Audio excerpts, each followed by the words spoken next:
Hello children. Now today we will start the chapter Solutions. As you hear the name solution, the very first point in your mind comes that when a solute is dissolved in the solvent, we get a solution. The definition is quite okay. Moreover, the solution's definition we can define like this: a homogeneous mixture of two or more substances. There may be two or more substances whose relative amount may be changed within certain limits. That is a solution actually. Certain limits means temperature and the external conditions on which the solution depends when we prepare a solution. Now we come to the various types of solution.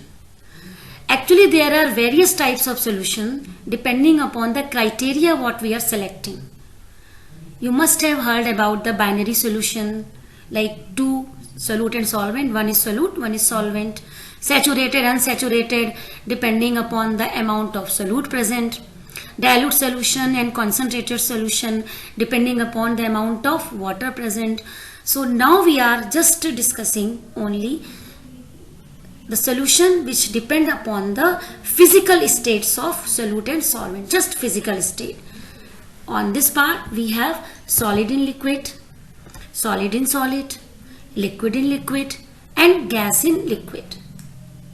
In this chapter we will discuss mainly the last three parts. We will focus mainly on the last three parts and we will exclude this solid in solid.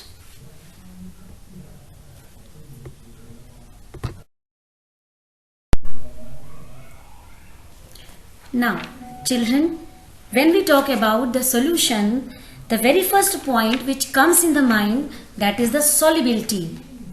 Solubility, which is actually defined as the amount of solute dissolved in 100 gram of solvent to form a solution, to form a just saturated solution. So what do I mean by saying this? That is, when we form a solution, we have to see whether the solute is dissolved in the solvent or not. If a solute is incompletely soluble, not dissolved in the solvent, that type of solution we are not discussing at all. So I am clarifying this statement here, like in this chapter we are discussing that solution which is a true solution. I mean to say the solute must be completely soluble in the solution. That is general definition of solubility, what I told you just a few seconds back. And the solubility depends upon the various factors, this you know, like nature of solute and solvent. Maybe the solute is ionic, will be soluble in water. It is a covalent compound, will be soluble in organic solvent. And the temperature also affects the solubility. Generally temperature, when increased, solubility is also increased of a substance. Generally that is. And the third and the last most important factor is the pressure. When we increase or decrease the pressure, then also solubility is affected. So we will see this point in the next session now.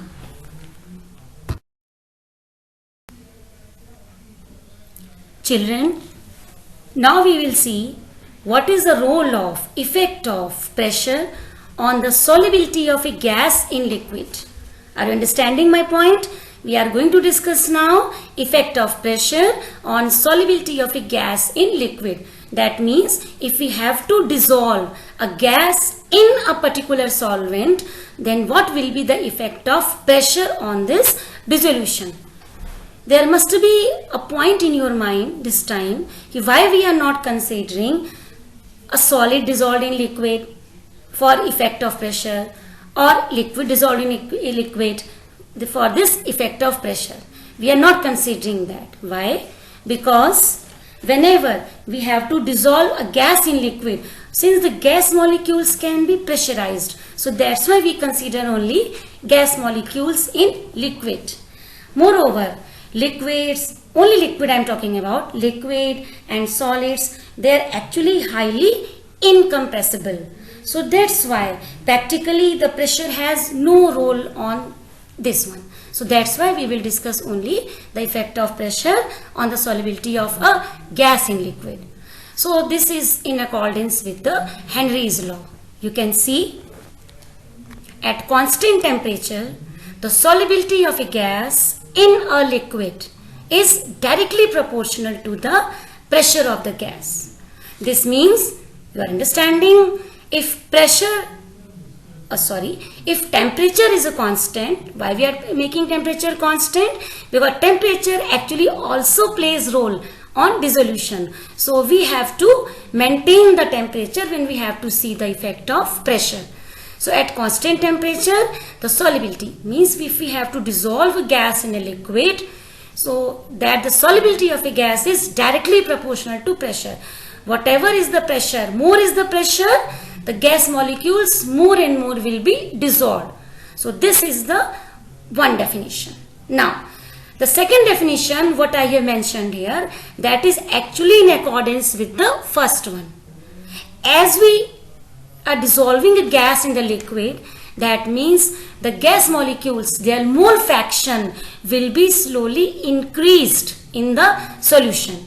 So that means the partial pressure, vapor pressure of the gas is directly proportional to the mole fraction of gas in the solution. Since we are dissolving the gas in solution, to make the solution, mole fraction of gas will be increased. So as the mole fraction of gas is increased, so the pressure will be, what will be developed on the solution by that gas will be more. So in that way, the pressure of the gas in the vapor phase will be directly proportional to the mole fraction of gas in solution. And mathematically, you see, P is directly proportional to X, where X is the mole fraction of gas in solution when it is present in the solution. Then to remove this proportionality constant, we have to apply a constant. Then P is K into X. K we mention here as KH. KH is the Henry's constant, right? Moreover, if we have to plot a graph between pressure and X, then we get a straight line. I have not mentioned yet the graph. You can easily understand because this is in the directly proportional relationship, right? So we get a straight line. The straight line gives the value of KH. So by this equation, you can see the higher is the value of KH, lower will be the solubility of gas. That means if the value of KH is greater and greater, solubility of gas will be lower and lower. Is it clear? Now, Henry's law, we have many applications of Henry's law. Moreover, only two applications which are quite major I have mentioned here. First one is filling of CO2 gas with pressure in the aerated drinks. You must be aware of aerated drinks like Coke, soda water bottle in which carbon dioxide gas is filled with high pressure inside the bottle. That means the pressure is quite high in accordance with the Henry's law. If pressure is high, the gas molecules will be more and more soluble. As we open the bottle, gas comes out with the fizzy sound. Why does it come out with the fizzy sound? This is also in accordance with the same Henry's law. Because as the pressure gets lowered, on the surface we open the bottle, pressure becomes low and the gas molecules, the mole fraction of gas molecules will no longer be soluble in that. That means solubility gets decreased and gas will come out, right? Now the second one is the problems arising at higher altitudes like anoxia. Actually anoxia is a word which means when the person is unable to think clearly. Now what happens actually, as you are aware of this, when we go at the higher altitudes, the amount of oxygen becomes less. So as oxygen becomes less, and oxygen actually has to be dissolved in our blood and to form the substance like oxyhemoglobin and all. So as the pressure becomes low, the solubility of oxygen becomes less in the blood. That means pressure is less and the solubility is less of oxygen in our blood. So this creates a condition in the person's mind that the person becomes very weak in thinking. So that is also in the terms of Henry's law. The pressure is low, the gas will not be soluble. So the solubility concept of gas in the blood will become less, and the person will be a sort of victim of anoxia. Its thinking capacity becomes somewhat done.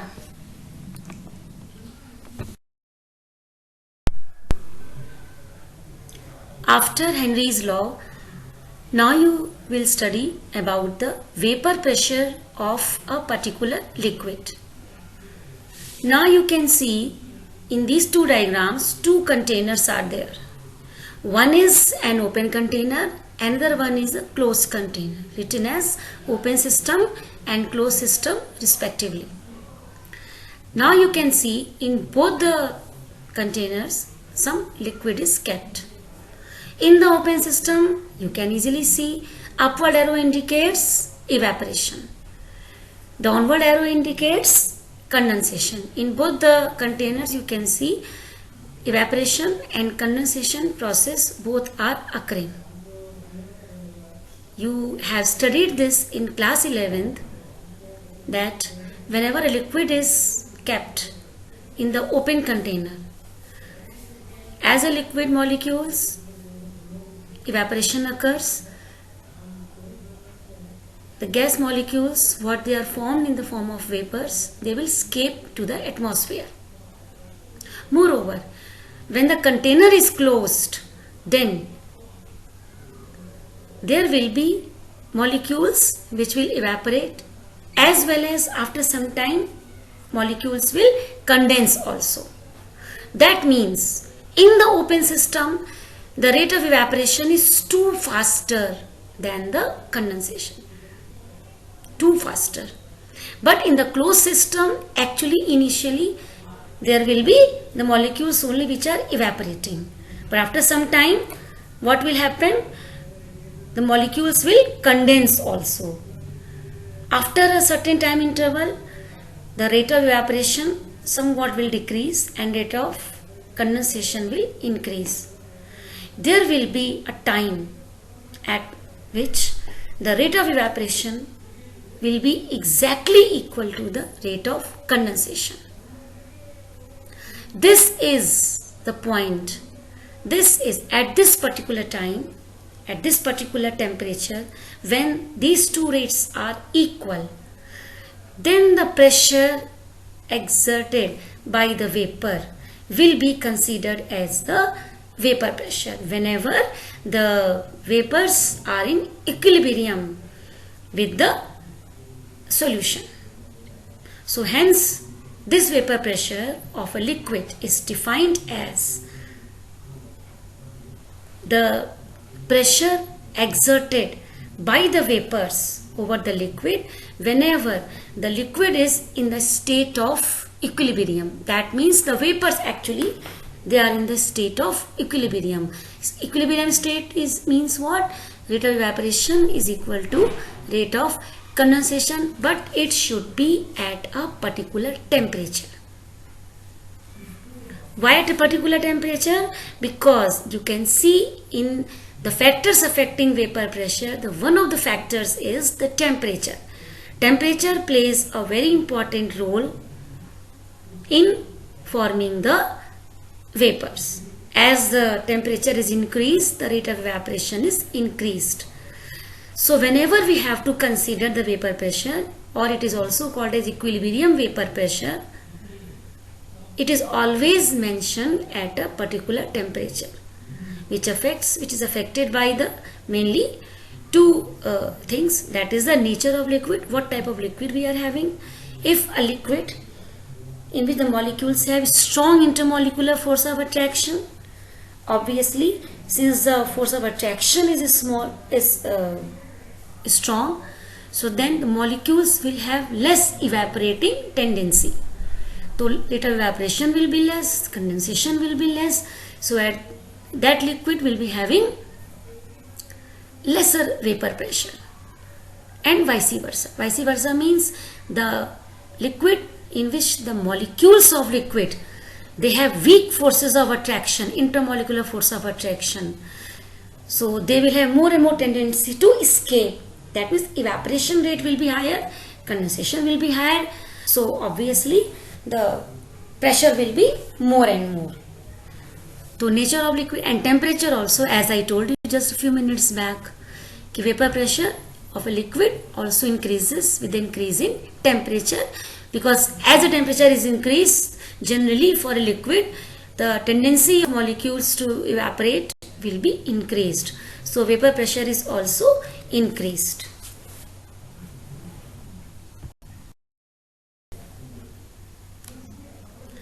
After knowing the vapor pressure of a solution, now as you see here, vapor pressure of solutions and Raoult's law, it is mentioned as the head. Before we proceed to Raoult's law, it is necessary for you to see what type of solution we are going to deal with in this Raoult's law. So Raoult's law is applicable only for the homogeneous solution. The first thing, as already I told you, homogeneous solution means we are considering those solutions in which solute must be completely soluble, and it is not applicable to heterogeneous solution. Now, so it holds true for the following two cases for which we are considering. First one, solution containing volatile liquids and a solution containing non-volatile solute. Now for the first part, we have volatile liquids means the two pure liquids are dissolved with one another to form a solution. And the second one is in which the solute must be a non-volatile solute. Now let me clarify this. Non-volatile solute means the solute what we are adding in the solvent, that must be non-volatile, means it must not form its vapors. That means we must take that solute which should not form its vapors, and solvent obviously we are considering that which is volatile. So first one is when two volatile liquids will always be volatile. Why volatile? They can form their vapors. And second one, solvent will be volatile but the solute will be non-volatile.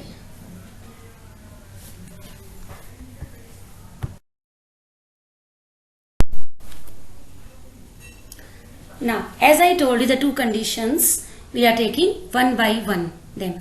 Okay.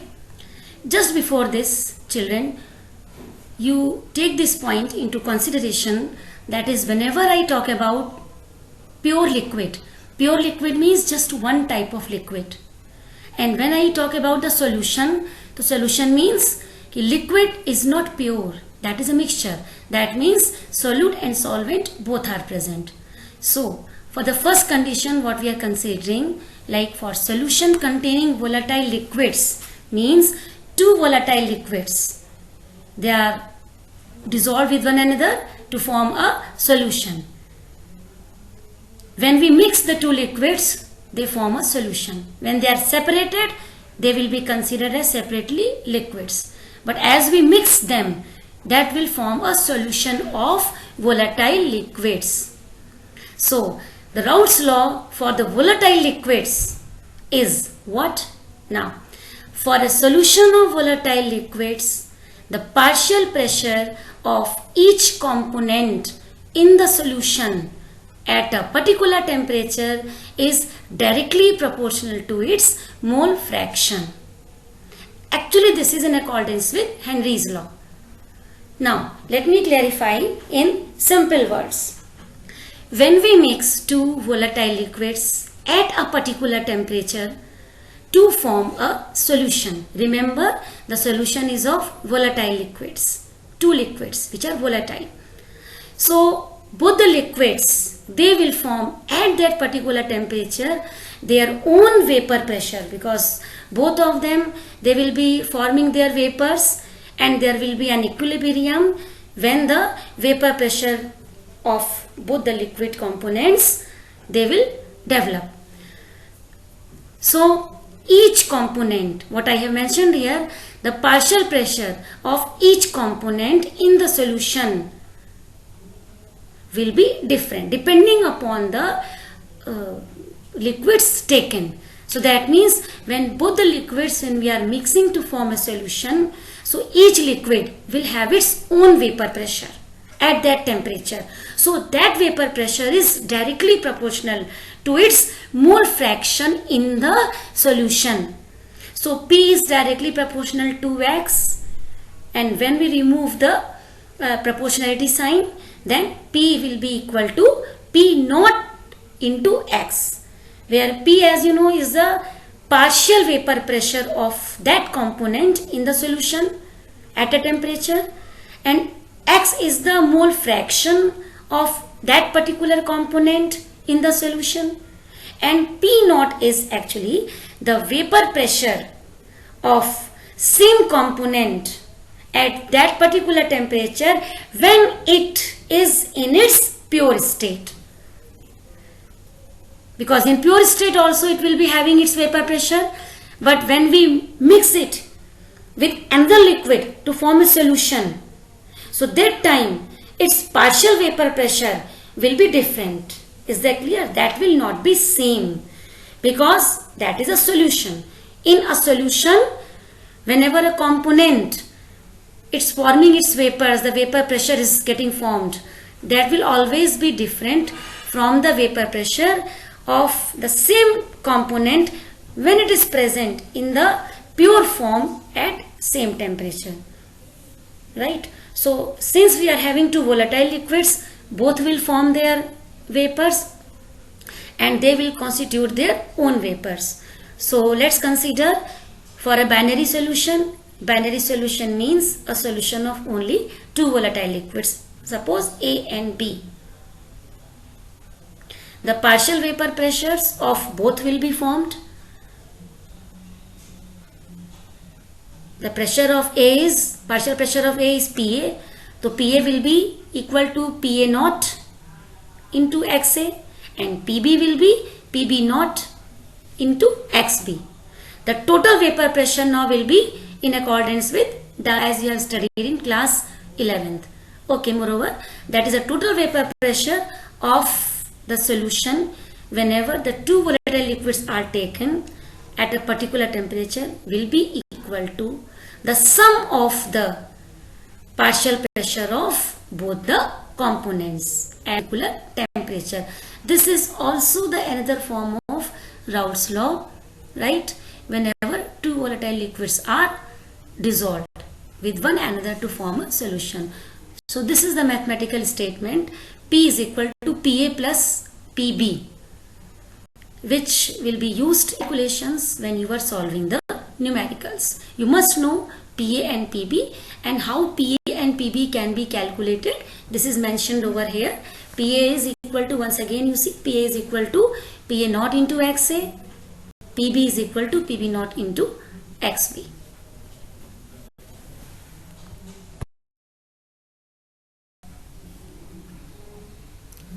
For the second condition, that is for the solution containing non-volatile solute. Before we proceed to the Raoult's law definition, let's see the two diagrams what are given here. Now in these two, as you see, in the one beaker only pure water is kept. Pure water means, as I told you, pure liquid. In the second container, it's mentioned as aqueous solution.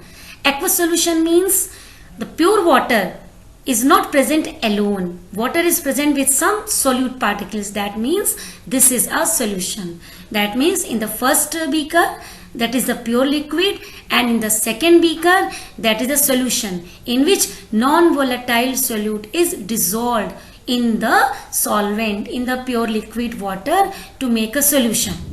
Now children, you can see in the first diagram in which pure water is there, only the water vapors are getting formed.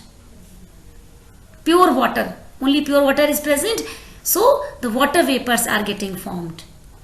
But if you compare the vapor formation in the second case, in the aqueous solution, so as you see, since non-volatile solute is also present, the blue colored drops, molecules, we are considering here as the non-volatile solute.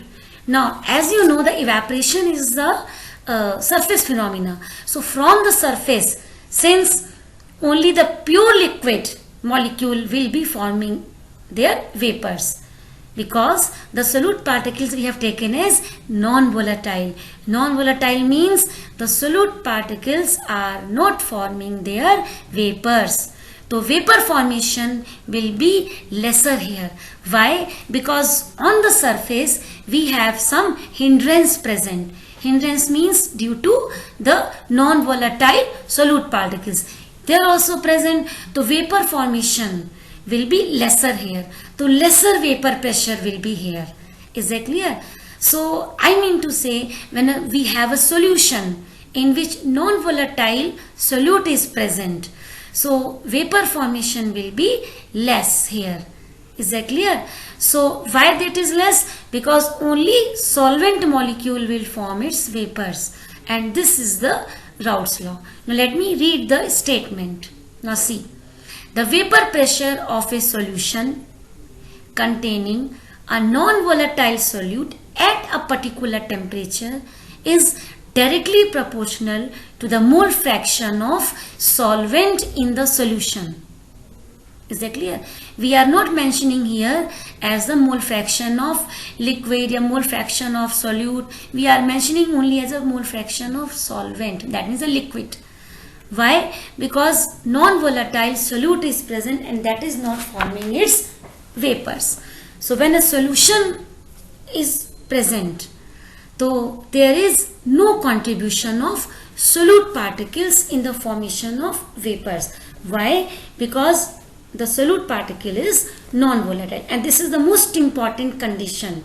And children, this condition, this case of solution containing non-volatile solute is the most important part of Raoult's law, because from this portion we are going to study in our further discussions about the colligative properties. So once again we are considering the vapor pressure of a solution whenever a non-volatile solute is dissolved in the solvent to make a solution is equal to the vapor pressure of solvent in the solution. Why? Because solute particles are not forming their vapors. Frequently I am telling you this one so that you can easily understand कि in a solution whenever non-volatile solute is present, there will be vapor formation only and only due to the solvent molecules and not due to solute. Hence thereby we have the formula as what? P is equal to P naught into X, and this P naught will be what? The P naught is the vapor pressure of solvent in the pure state when it is present. But since here we are having solution, to solution the P is the vapor pressure of solution, P naught is the vapor pressure of solvent, and X is the mole fraction of solvent in the solution.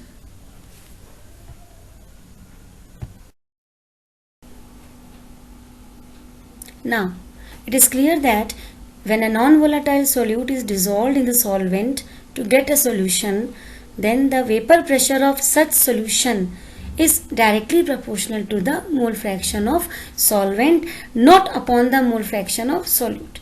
However, if we derive a formula, then we get another form of Raoult's law, which is mathematically Vc. Now, same condition we are considering, that when a non-volatile solute is dissolved in the solvent, that is a binary solution, and solute should be non-volatile. Then you see here the very first formula is the same, P is equal to P solvent, which in turn is equal to P naught into X solvent.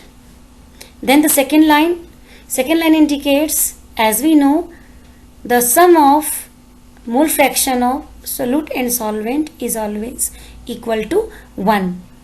Then the next line, we are just changing the subject, X solvent is equal to then 1 minus X solute.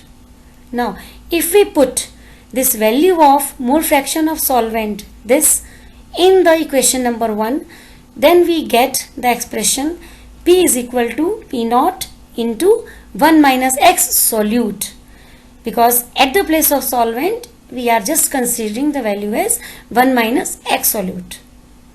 Then changing the subject, we get P upon P naught is equal to 1 minus x, or next line 1 minus P upon P naught is equal to x solute.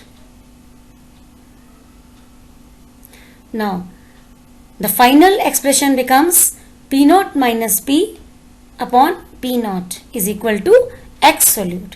This is the mathematical form of Raoult's law when a non-volatile solute is dissolved in the volatile solvent to get a solution, and this statement is actually read as the relative lowering of vapor pressure of a solution containing a non-volatile solute and a volatile solvent is equal to the mole fraction of the solute. Now we have taken both the statements.